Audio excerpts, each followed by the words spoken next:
안녕하십니까, 레필입니다. 7월 20일 두산 에너빌리티 보도록 하겠습니다. 먼저 증시 보겠습니다. 코스피 0.67% 상승했고요. 코스닥은 1% 상승했습니다. 네, 오늘 증시는 둘 다 상승을 하였고요. 수급은 크게 변동 없이 진행되었습니다. 그래서 외국인 투자자, 기관 투자자 크게 움직임 없이 1,000억 미만으로 매도를 했고요. 그 다음에 매수도 마찬가지입니다. 코스닥도 크게 많이 매수하진 않았고요. 지수 자체는 이제 오전 초반에는 좀 이제 올라가는 듯 하다가 후반으로 갈수록 상승분을 반납하면서 생각보다 많이 반등은 하지 못했습니다. 하지만 확실히 이제 바닥 라인을 딛고 좀 이제 증시가 올라가는 그런 움직임이 좀 나왔고요. 우리가 예상하는 그런 시나리오대로 일단은 진행이 되고 있습니다. 그래서 오늘 이제 2400선까지 좀 찍고 내려오긴 했는데요. 자, 여기서 이제 이 횡보 흐름을 만들어 갈 것인지, 그렇다면 이제 이 정도에서 저항을 맞고 좀 이제 떨어지는 그런 시나리오가 나올 겁니다. 그래서 21선과 이 5일선, 61선이 서서히 이제 이렇게 횡보하면서 이평선이 집결하는 그런 지점이 나올 것이고, 그때 이제 위로 올라갈 것인지 아래로 내려갈 것인지 그 정도가 좀 나올 수 있을 것 같습니다. 제일 좋은 것은 이쯤 해서 21선을 딛고 21선을 타고 증시가 좀 올라가는 그림이 가장 좋지만 조금 더 지켜봐야 되는 그런 상황이고, 분명히 이제 우리가 어제도 제가 영상을 좀 올렸지만 그동안 계속해서 하락했던 그런 지수이기 때문에 반등에 대한 여지가 점점 높아지고 있습니다. 그래서 이제는 하락에 대한 추가적인 하락에 대한 우려보다는 이제는 저점을 딛고 언제 반등을 할 것인지 거기에 대해서 좀 집중을 해야 될 때입니다. 그래서 지금 이 추세를 계속 본다면 2400선까지는 가야 된다라고 좀 말씀을 드렸고, 그 2400선을 오늘 찍고 내려왔습니다만, 자, 여기서 횡보를 더 이어갈 것인지 아니면 V자로 더 밀어붙일 것인지는 조금 더 보도록 하겠습니다.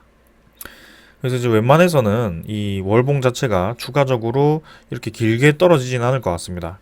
그래서 우리가 생각할 수 있는 변수가 그렇게 많지 않기 때문에, 그리고 지금 코로나가 확산세가 심상치 않지만 그 코로나 확산세는 지금도 우리가 충분히 우려하고 있는 상황입니다. 근데 주가 자체는 그 코로나와 굉장히 무관하게 움직이고 있는 상황이고요.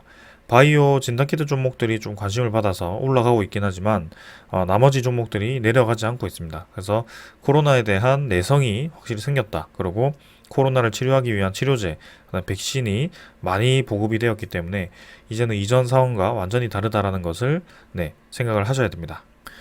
지금까지 펼쳐졌던 그런 악재들이 하나둘씩 회수가 되면서 증시가 오히려 반등할 가능성이 있다라고 말씀을 드리고 싶고요. 기관 투자자는 590억 매도했고 외국인 투자자 390억. 그래서 기관 투자자는 계속 빠져나가는 그런 흐름이고, 외국인 투자자가 이제 4일 연속 매수를 하다가 잠깐 이제 매도를 좀 했습니다. 그래서 하루 정도 매도를 좀 했는데 크게 매도 없었기 때문에 넘어가도록 하고요. 앞으로에 대한 흐름은 계속 지켜보도록 하겠습니다. 코스닥도 마찬가지입니다. 코스닥도 V자로 계속 올라가고 있는 추세이고요. 21선도 위로 올라가기 시작했습니다. 그래서 코스피보다 확실히 올라갈 때는 좀 강하게 치고 나가주는 그런 움직임이 있고, 이 횡보 흐름에서 횡보에만 만족하지 않고 그 이상으로 좀 치고 나가는 그런 그림이 확실히 보이고 있습니다. 자, 그래서 여기서 상승을 꺾을 것인지, 한번 꺾고 갈 것인지, 아니면 계속 이어갈 것인지는 지켜봐야 되는 상황이고요. 확실히 이제 바이오 종목과 관련해서 좀 그런 상승분이 유지가 되고 있기 때문에 코스닥 지수도 상당히 강하게 지금 반등을 좀 하고 있습니다. 그래서 일단 바닥 라인 여전히 비슷하게 위치를 찍고 있고요. 코스닥, 코스피 모두 지금 비슷한 상황이다.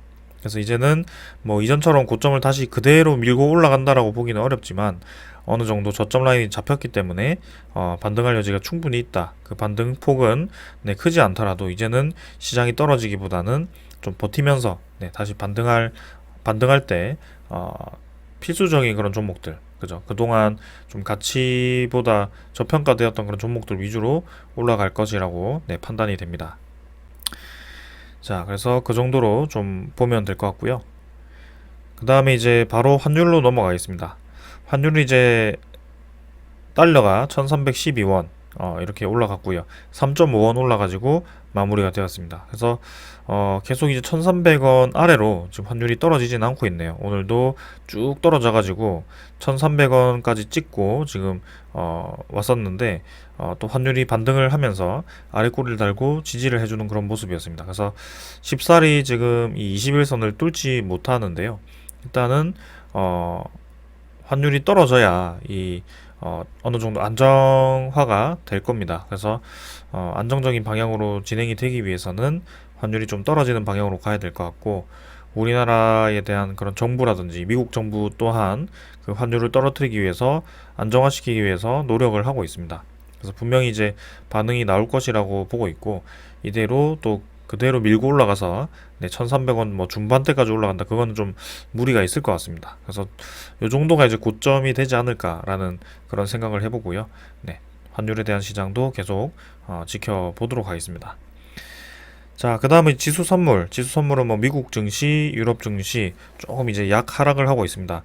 잠깐 이제 상승을 하다가 중간에 또 좀 떨어져가지고 이렇게 진행이 되고 있는데, 뭐 크게 많이 떨어지지 않고 있기 때문에 넘어가도록 하고요. 장 끝날 때까지는 더 지켜보겠습니다. 미국 10년물 국채 금리도 크게 변화 없습니다. 2.9%대 계속 유지하고 있기 때문에 바로 그냥 넘어가도록 하겠습니다. 그래서 오늘은 뭐 크게 증시가 변동 사항이 없었기 때문에 이 정도로 하고 넘어가도록 하고요. 종목으로 넘어가겠습니다.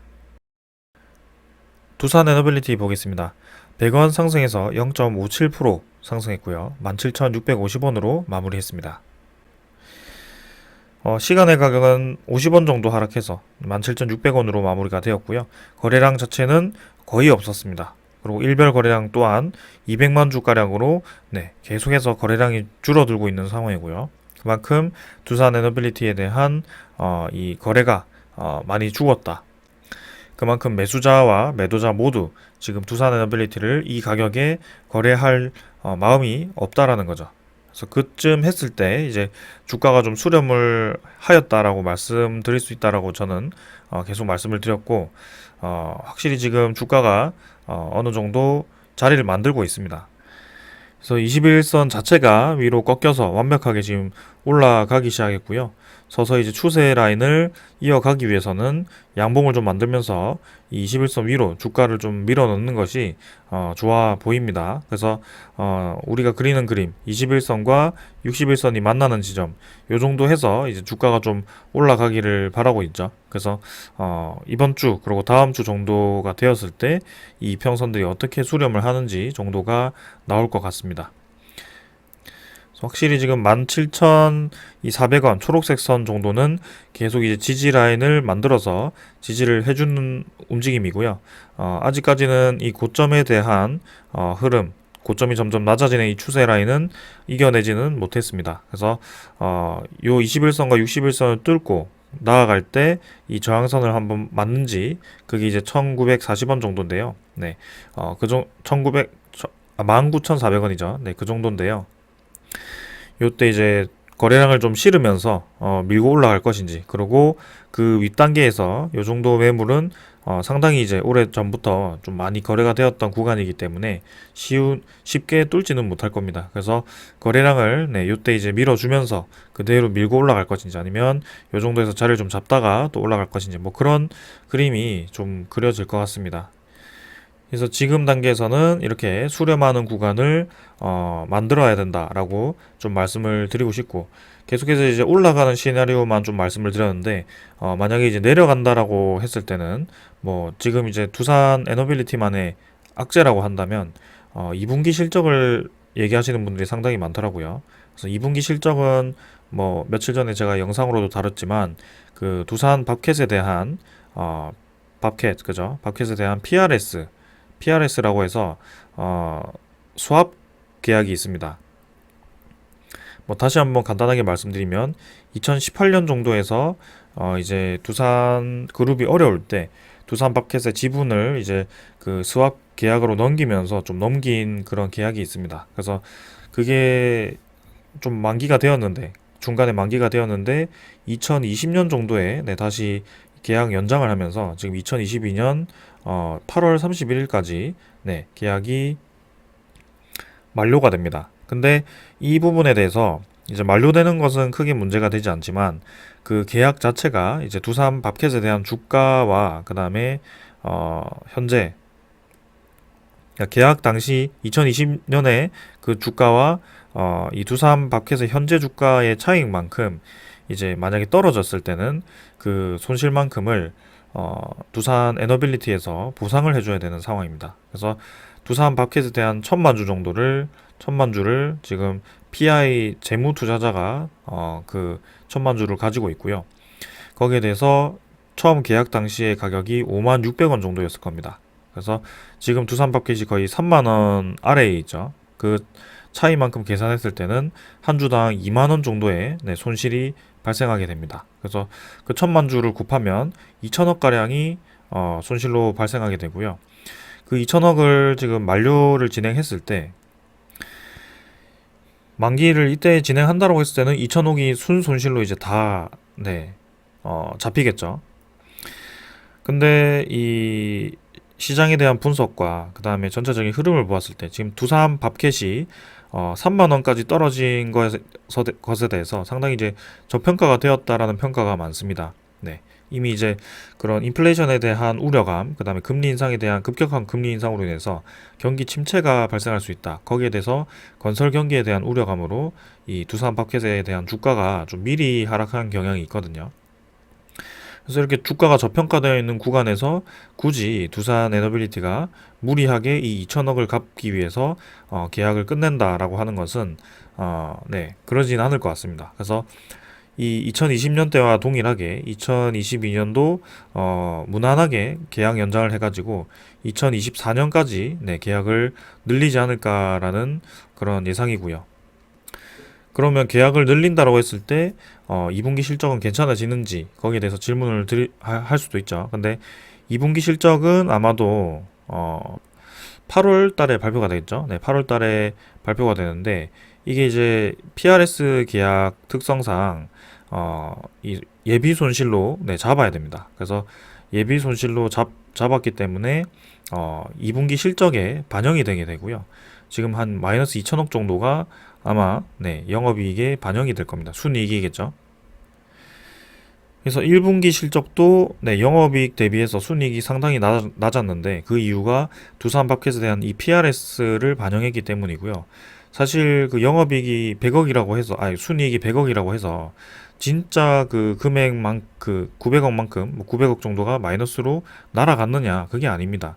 그냥 전체 장부상으로 이 PRS를 반영했기 때문에 그렇게 빠진 거고 실제로 이제 900억은 온전히 이제 두산 에너빌리티에 있는 거죠. 그 다음에 지금으로서 이제 2천억이 잡히게 되는데 그것도 이제 2분기 실적에 반영하게 된다면 아마 마이너스 1,500억 이상으로 지금 2분기 실적이 순이익이 나올 수도 있습니다. 근데 1분기 때와 마찬가지로 그냥 예비 손실입니다. 진짜 두산 에너빌리티가 이 1,500억을 날려서 지금 1,500억이 모자라다라는 것이 아니고 이 PRS 계약상 그냥 주가 계산을 했을 때 마이너스 2천억에 대한 손실이 발생을 하는데 그걸 지금 반영을 할 수밖에 없다. 근데 결국에는 2년 만기 2년 동안 연장 계약을 하게 된다면 2024년까지는 그 손실이 크게 문제가 없다라는 거죠.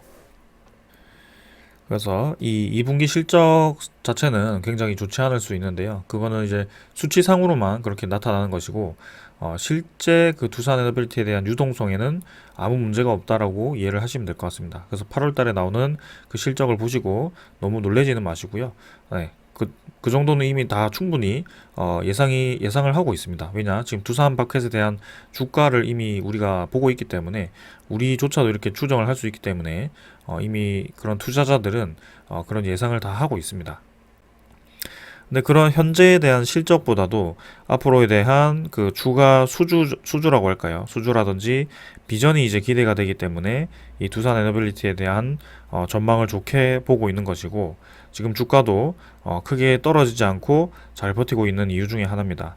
실제로 이제 두산 에너빌리티가 그런 손실이 크게 발생해서 뭔가 유동성에 문제가 생겼다고 한다면 주가가 이렇게 버틸 수가 없습니다. 이미 찔끔찔끔 내려가면서 이 전저점을 뚫고 아마 실적 발표 때까지 계속 내려갈 겁니다. 원래는 보통 이제 비전이 좋지 않은 종목들이 이제 그렇게 좀 움직이는데요.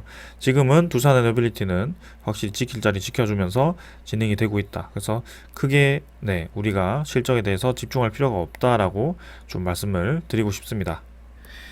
자, 그래서 이제는 내려가기보다는 오히려 이렇게 의문구름을 어떻게 돌파를 할 것인가 정도만 좀 우리가 생각하면 될 것 같고요. 만약에 내려가더라도 이 정도 라인 정도는 아마 지켜줄 겁니다.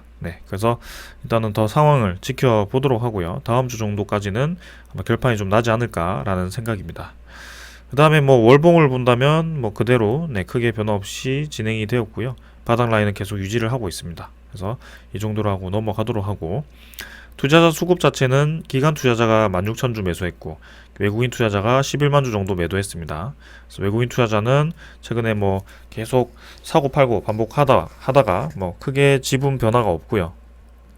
기관 투자자 같은 경우는 연일 이제 매도를 이어오다가 조금 이제 오랜만에 이렇게 매수로 잡혔습니다. 하지만 이제 연기금 투자자를 제외하고는 나머지 기관 투자자들이 다 매도를 좀 한 상황이고, 특히나 이제 금융 투자 쪽에 매도 물량이 좀 많이 나오는 상황입니다. 그래서 오늘 7월 20일이었고 EWR에 대한 신주 상장이 진행이 되었습니다. 근데 이제 주가는 그 상장 물량이 전혀 뭔가 쏟아졌다라고 보기 어려울 만큼 크게 거래량도 없었고, 그 다음에 그냥 약상승으로 마무리했습니다. 그래서 이 신주에 대해서는 전혀 걱정할 필요가 없었고, 그 신주와 공매도는 교환이 아마 되었을 겁니다. 그래서 그것을 계속 주목을 했고, 이 주식 수가 많아서 주가가 못 올라간다라는 것은 저는 동의할 수 없습니다. 주식 수는 이미 정해진 그 숫자이고, 주식 수가 이제 단기간에 많이 쏟아졌을 경우에는 주가가 못 올라가는 것이 맞지만, 이렇게 이제 두산 에너빌리티처럼 차곡차곡 이제 이 매물을 어느 정도 소화를 시키면서 진행을 한다라고 했을 때는 크게 무리가 없다라고 저는 보고 있습니다. 지금 일별 거래량이 이제 200만 주라고 한다면 지금 전체 거래량이 거의 0.3% 수준이거든요. 그래서 굉장히 이제 적은 양의 이 거래량이 이루어지고 있고, 그만큼 지금 거래가 활발하게 진행이 되지 않고 있다. 그래서 곧 그 수령 구간이 끝나고 다시 한번 수급이 몰리는 그런 시기가 올 텐데, 그때까지는 우리도 그냥 천천히 지켜보면 될 것 같다라고 말씀을 드리겠습니다. 그다음에 연기금 투자자는 다시 매수를 좀 진행을 해줬고, 이 매수 추세 계속 이어가는지 좀 체크를 해보겠습니다. 그래서 오늘 이 정도로 차트 말씀드렸고, 그 다음에 공매도 잔고 한번 확인해 보겠습니다. 공매도 잔고는 1610만 주입니다. 확실히 이제 줄었죠. 그래서 20일에 이 공매도 잔고를 좀 주목을 해야 된다라고 말씀을 드렸고, 요때와 뭐 요 전날 이 정도를 체크를 해야 된다라고 말씀을 드렸고, 일단 오늘 이 18일 기준으로 봤을 때는 50만 주 정도가 좀 상환이 되었습니다. 그래서 확실히 이제 뭐 500만 주가 다 상환되진 않았지만 50만 주, 최근에 이제 뭐 크게 변동성이 없었던 것을 보았을 때는 꽤나 이제 상환이 되었다라고 볼 수 있을 것 같고요. 그 다음에 이 뒷날에도 이제 추가 상환이 되는지 지켜보면 될 것 같습니다. 그래서 일별 공매도 거래량도 지금 상당히 이제 많이 줄어가지고 계속 유지를 하고 있는 상황이고, 이제는 신주 상장에 대한 그런 이벤트가 없기 때문에 공매도가 더 이상 늘어날 이유가 없다라고 말씀을 드렸습니다. 그래서 이 공매도도 상환이 서서히 이제 진행될 거기 때문에 크게 우리가 관심 있게 볼 상황이 아니고요. 일단 천천히 한번 보겠습니다. 그 다음에 두산 에너빌리티 대차잔고도 한번 확인해 보겠습니다. 대차잔고 또한 지금 190만 주 상환이 진행되었고, 체결은 38만 주, 그래서 한 160만 주 정도가 상환이 진행되었습니다. 그래서 7월 20일자로 대차잔고가 이렇게 상환이 되었고, 뭐 마찬가지로 500만 주 정도는 아니지만 지금 상환이 크게 좀 진행이 되었다라는 것은 확실히 이번에도 그 물량 어느 정도가 EWR 상환에 이용이 되었다라고 이해를 할 수 있을 것 같습니다. 그래서 3,100만 주까지 또 대차잔고가 감소를 하였고요. 서서히 이제 대차잔고가 줄어드는 방향으로 진행이 되고 있다. 그래서 공매도 잔고와 대차 잔고가 같이 줄어들고 있고, 거래량도 상당히 죽어 있는 상태. 그래서 모든 이 수치가 지금 멈춰 있는 상태입니다. 그만큼 이제 두산 에너빌리티가 갇혀 있다라는 느낌이고, 어느 정도 그 시기가 다가왔다라고 저는 보고 있습니다. 그래서 분명히 움직임이 나올 때가 지금 다가오고 있다. 천천히 한번 봅시다. 분명히 움직임을 줄 겁니다. 그 다음에 외국인 추정은 11만 주 매도, 그 다음에 뭐 추정 말고 이제 당일 물량은 7만 주 정도 매도가 나왔고요. 조금 이제 뭐 감소해서 마이너스 7만 7천 주 정도가 되었습니다. 근데 이제 보율이 9.97%, 보율이 조금 더 감소를 한 느낌인데 어제 아마 10.07%였나요? 네, 그 정도를 제가 봤던 것 같은데 일단 지금 이 수량이 그렇게 줄어들 만큼의 수량이 아닌데 보율 자체가 좀 더 줄었습니다. 그래서 외국인이 가지고 있는 그 보유량이 이렇게 줄었다라는 것은 아마 공매도화 되었던 그 수량이 없어지면서 이 보율 자체가 줄어든 것이 아닌가라는 그런 생각을 하게 되고요. 오늘 아마 공매도 상환을 진행했을 가능성이 상당히 높습니다. 그래서 이 7월 20일자의 공매도 잔고를 한번 살펴봐야 될 것 같고 그게 이틀 뒤 정도죠. 네, 그래서 이틀 뒤에 어떻게 진행되었는지 한번 살펴보도록 하겠습니다. 그래서 뭐 우리의 예상대로 이렇게 차곡차곡 하나씩 진행이 되고 있고요. 악재라고 한다면 이제 두산마켓의 뭐 PRS 그 정도도 이제 이미 시장에서 다 예상을 하고 있는 부분입니다. 그래서 우리가 크게 걱정할 이유는 없고 우리는 지금 이제 집중해야 될 곳은 앞으로 이제 두산에너빌리티가 어떤 시장을 만나는지 그 시장 상황이 어떻게 되고 있는지 계속 이제 체크를 해야 됩니다. 왜냐하면 이제 우리가 그 시장 상황을 계속 분석을 했고 그 시장이 유리한 방향으로 흘러갔기 때문에 이렇게 투자를 하고 있는 것이지 그 상황 자체가 불리하게 진행되었을 경우에는 굳이 지금 이 두산 에너빌리티를 기다릴 이유는 없습니다. 그래서 그때는 저도 두산 에너빌리티 이외의 종목을 선택을 할 것이고 지금은 그런 상황이 아니기 때문에 그 원전에 대한 그 다음에 신재생에너지에 대한 전체적인 에너지 패러다임에 대한 변화가 두산 에너빌리티로 향하고 있기 때문에 이렇게 밀고 있습니다. 그래서 그때까지는 계속 이제 시장 상황을 매일매일 한번 체크를 해보겠습니다. 일단 오늘 설명드릴 소식은 이제 고준위 방패물 관리 부지 선정을 하고 절차를 이제 내년에 착수를 한다라고 합니다. 그래서 최근에 이제 원전 산업이 굉장히 크게 붐이 일어나면서 우리나라와 그 다음에 해외 국가들 모두가 지금 원자력 발전에 대해서 수요가 증가하고 있고 거기에 대해서 적극적으로 지금 투자를 하고 있는 상황입니다. 그 상황에서 계속 이제 반대하는 그런 쪽이 강조하는 그 핵 폐기물에 대한 처리를 이제 본격적으로 이렇게 처리를 위한 로드맵을 발표를 하고 거기에 대해서 R&D 투자금을 지원을 하겠다라고 발표를 한 거고요.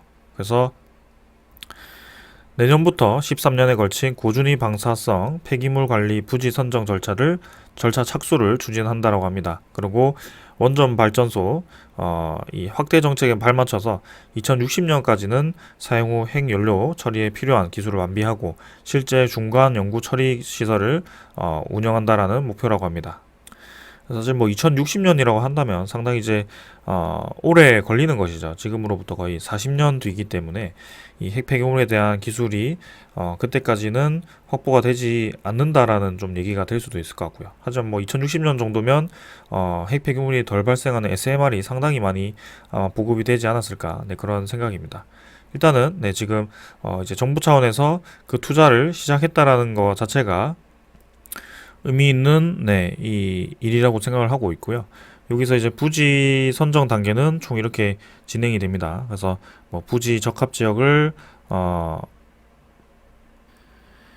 선정을 하고 그죠? 부적합 지역을 배제를 하고 그다음에 부지 공모를 하고 기본 조사를 이제 5년 동안 진행하고 심층 조사, 부지 확정 뭐 이렇게 진행을 한다라고 합니다.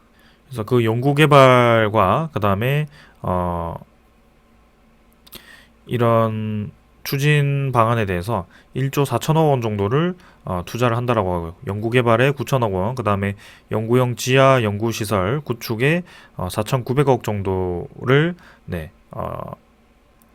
투자를 진행을 한다라고 합니다. 그래서 앞으로 계속해서 이런 원전 관련한 R&D가 적극적으로 이제 추진이 될 것이라고 생각이 되고 있고요. 핵 폐기물에 대한 그 연구도 적극적으로 이루어지고 있기 때문에 한번 지켜보겠습니다. 그 다음은 이제 영국에 관련된 소식이고요.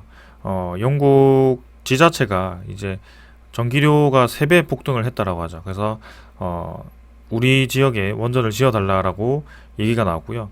지금 영국도 계속해서 원전 확대를 확대 정책을 펼치고 있습니다. 그래서 총 이제 27%까지 원전 비중을 국가 에너지 전체 생산의 원전 비중을 27%까지 끌어올린다라는 그런 목표가 있고요.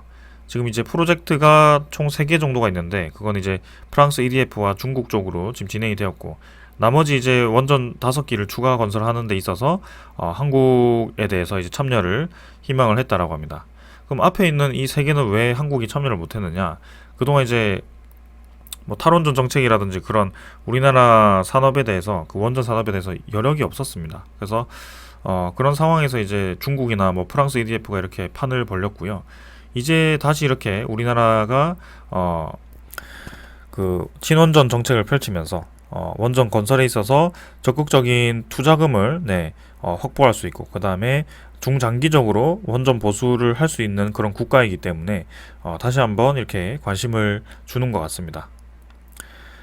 그래서 국내 이제 산업이 활성화가 되어야 당연히 해외 국가 건설도 가능하고요. 그 다음에 원전 건설만 10년이고 그 이후 추가로 20년, 30년 이렇게 원전이 이용되기 때문에 총 한 40년, 50년의 프로젝트를 진행을 해야 되는 입장에서 우리나라 자체의 그 원전 산업을 사용을 시키면서 해외 수출을 해야 된다라는 그런 논리는 정말 모순이었죠. 그래서 이제는 그게 제대로 돌아왔기 때문에 이렇게 다시 한번 기회가 찾아온 것 같고요.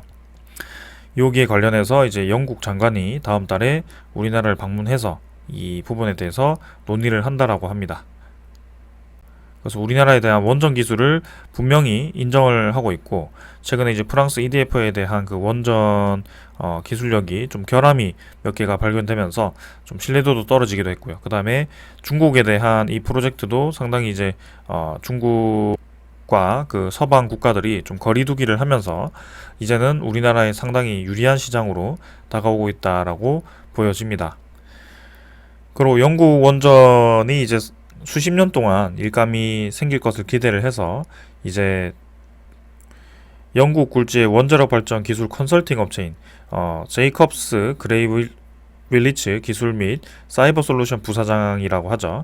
이분이 이제 영국에 대한 원전 시장이 상당히 이제 커지고 있다, 분위기가 좋다라고 얘기를 하고 있다라고 합니다. 그래서 한국 기업과의 그 UAE 바라카 원전이죠. 프로젝트를 이제 함께 하였기 때문에 상당히 이제 신뢰도가 높은 것 같고요. 거기에 대해서 영국 원전에 대한 건설을 원하는 것 같습니다. 그래서 이 영국에 대한 원전도 상당히 이제 우리가 관심 있게 봐야 되는 것 중에 하나고요. 그 다음에 사막에 지었던 이제 UAE죠. 바라카 원전 그 4기가 계속해서 이제 선례가 되고 있습니다. 우리나라에 대한 K원전 기술력이죠. 그래서 이 바라카 원전 4개가 그 단기간 내에 단기간이라고 한다는 것은 지연되지 않고 정해진 기간 내에 다 지었다라는 것이고 거기에 한 기당 5조 원 가량의 비용으로 4개를 건설을 했습니다. 총 공사 비용이 21조고요. 프랑스 같은 경우는 거의 40조, 미국 같은 경우는 한 30 몇 조, 이렇게 들어가는 공사 비용을 우리나라는 단 20조 원 수준으로 지금 진행을 한 겁니다. 그렇다고 해서 지금 뭐 가격이 싸다라고 해서 기술적으로 문제가 있는 것도 아니고 일단 3호기까지 다 이제 정상적으로 가동이 되는 상황이고 4호기도 2024년에 진행이 된다라고 합니다. 지금 이제 기후온난화로 해서 섭씨 40도를 넘기는 그런 사막, 그죠? 상당히 이제 많이 더워지고 그런 모래바람도 있는 상황에서도 지금 원전 발전소는 아무 문제 없이 잘 돌아가고 있다라고 하고요. 이 모래바람과 이런 특성상으로 태양광이라든지 풍력 발전은 이 사막 쪽에는 적합하지가 않습니다. 그래서 이 원전에 대해서 계속 관심을 가지고 있는 이유 중에 하나고요. 이 바라카 원전은 앞으로도 원전 세일즈에 있어서 상당히 이제 유리한 고지를 차지할 수 있을 선례입니다. 그래서 좋은 얘기인 것 같고요. 이 중동 쪽의 성공적인 프로젝트 때문에 앞으로 이제 사우디와의 그 추가 협의가 있을 때도 사우디가 이제 우리나라와 원전 협력을 계속 얘기를 하고 있거든요. 그래서 뭐 SMR 건설이든 대형 원전 건설이든 결국에는 우리나라가 상당히 좀 유리하게 이 입지를 차지할 수 있다라고 말씀드리고 싶습니다. 그리고 UAE 또한 지금 추가 원전 건설에 대한 계획이 있고요. 그것도 이제 차츰차츰 발표가 날 것 같습니다. 그래서 이렇게 전 세계적으로 계속해서 원전에 대해서 러브콜을 하는 상황이고, 우리나라가 이제 원전 수주를 계속 하더라도 수주만 하는 게 지금 중요한 게 아닙니다. 지금 그동안 이제 5년 동안 계속 이제 일감이 없었기 때문에 그런 생산 시설을 문을 닫고 투자를 하지 않았기 때문에 이제 갑자기 이제 일감이 몰리게 되면 준비가 되지 않은 상황에서 그런 인원이 모자라는 상태에서 다 받아야 된다면 또 문제가 될 수도 있다라는 거죠. 그래서 미리미리 이제 설비 투자를 진행을 해야 된다라고 이렇게 또 얘기가 나왔고요. 신한울 3, 4호기 건설 재개 시점이 2024년으로 1년 앞당겨지면서 이르면 내년 하반기에 부품 제작 발주가 시작이 된다라고 하고, 체코, 폴란드 등을 시작으로 유럽 원전 시장 입찰도 본격화가 된다라고 하죠. 체코, 폴란드뿐만이 아니고 루마니아 얘기도 나왔고요. 영국 얘기도 나왔고요. 사우디 얘기도 나오고 있고요. 뭐 필리핀 얘기도 바탄 원전이었죠. 필리핀 얘기도 있었고요. 그 다음에 카자흐스탄 얘기도 있고, 핀란드죠. 핀란드 쪽도 얘기가 있었습니다. 네덜란드 쪽도 있었고요. 그래서 지금 전 세계적으로 계속해서 그 원전에 대한 수요가 늘어나고 있는 상황이고, 지금 중국과 러시아는 안보 때문에 배제가 된 상황이어서 미국, 프랑스, 한국이 다 그걸 받아내야 되는 상황입니다. 그래서 빠르게 우리도 그 많은 물량을 받아내기 위해서는 선제적으로 지금 생산 설비라든지 그런 것들을 늘려놔야 되고 라인을 미리 지어야 된다는 거죠. 그래서 예를 들어 이제 두산 에너빌리티도 풍력 발전에 대한 대량 수주를 대비해서 제2 풍력 공장을 작년부터 이제 짓기 시작했었죠. 그래서 이제 완공이 다 되어 가는 것 같던데, 이 원전도 마찬가지입니다. 미리미리 이제 준비를 해야 되는 상황이고요. 그 다음에 이렇게 신규 대형 원전도 있지만 SMR도 이제 2026년부터 물량이 쏟아질 가능성이 크다라고 합니다. 두산 에너빌리티가 상당히 이제 많이 수주를 할 것으로 예상이 되고 있고요.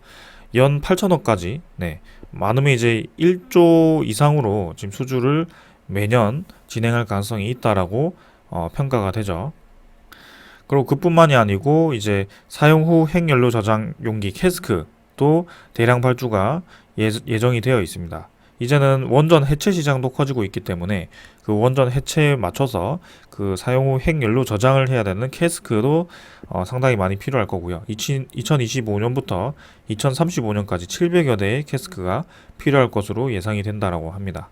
그래서 이런 모든 기술을 두산 에너빌리티가 진행을 하고 있고 앞으로에 대한 수요가 굉장히 늘어날 것이다. 그래서 이제는 일감이 몰려서 일손이 부족할 걱정을 해야 되는 그런 단계까지 왔다. 이렇게 좀 말씀을 드리겠습니다. 그래서 그럼 주가는 왜 안 오르는데 이렇게 물어보실 수 있지만, 주가 자체는 바로바로 반영이 될 수도 있고 생각보다 늦게 반영이 될 수도 있습니다. 이미 이제 2023년부터 우리가 다시 이 산업에 대해서 전성기를 맞이할 것을 다 알고 있는 상황에서 이 주가를 본다면 이제 처참하죠. 근데 결국에는 이 패턴을 보았을 때는 계산식으로 순식간에 이제 올리면서 진행을 한단 말이죠. 그래서 이렇게 주가를 좀 관리받는 종목들, 그런 종목들은 갑자기 출발합니다. 그래서 이제 이런 갑자기 출발하는 것을 우리가 정확하게 파악할 수 없고, 갑자기 출발한다고 하더라도 이때까지 눌러왔던 그런 경험이 있기 때문에 다시 내려갈 것이라고 추측하는 분들도 상당히 많을 겁니다. 그때는. 근데 이미 이제 다 올라가고 왜 이렇게 계속 올라가지라고 하면서 그때 신규 진입을 한다면 지금과 같은 이 가격에서 평단가를 형성하는 분들보다 상당히 이제 높게 시작할 수밖에 없다라는 것입니다. 그래서 그런 날을 대비를 해서 우리는 지금 미리미리 이렇게 투자를 하는 것이고, 정확히 말씀을 드리면 이 추세를 따라서 그냥 우리는 가고 있다라고 보시면 될 것 같습니다. 그래서 아랫부분에 오면 다시 매수를 하고 윗부분에 오면 어느 정도 정리를 하고, 그런 식으로 계속 이제 리밸런싱을 한다라고 하죠. 그렇게 좀 진행을 하면 될 것 같습니다. 그러면 우리가 계속 이렇게 올라갈 것이 아니기 때문에 어느 정도 우리가 포화가 되었다. 이 산업이 어느 정도 되기 시작한다라고 생각했을 때는 당연히 이제 하락 추세로 바뀌겠죠. 혹은 횡보를 하거나 네, 그런 추세에서는 이제 비중을 좀 조절을 해도 됩니다. 비중을 줄이거나 아니면 다른 종목으로 다시 가거나 뭐 그렇게 되면 됩니다. 근데 아직까지 그런 날은 멀었기 때문에 저는 충분히 더 올라갈 수 있다라고 생각을 하고 그 단계까지 계속 이제 이렇게 리뷰를 진행할 예정입니다. 그래서 어떻게 보면 요때부터 이제 리뷰를 좀 시작해가지고 한 단계 이제 끌어올렸고 지금 이제 두 번째 단계를 끌어올리는 단계에서 뭐 요때부터 계속 제 방송을 보는 분들은 사실 크게 많이 없는 것 같더라고요. 네. 이번에 이 횡보하는 구간, 지루한 구간에서 들어온 분들이 많을 것 같은데 분명히 이번에도 한번 큰 상승이 기대가 된다라고 좀 말씀을 드리고 싶습니다. 자, 그래서 그날이 네, 분명히 다가올 거라고 믿고 있고 그때까지는 좀 지루하지만 재미없지만 천천히 한번 접근을 하도록 합시다. 자, 오늘 여기까지 하고 마무리하겠습니다. 감사합니다.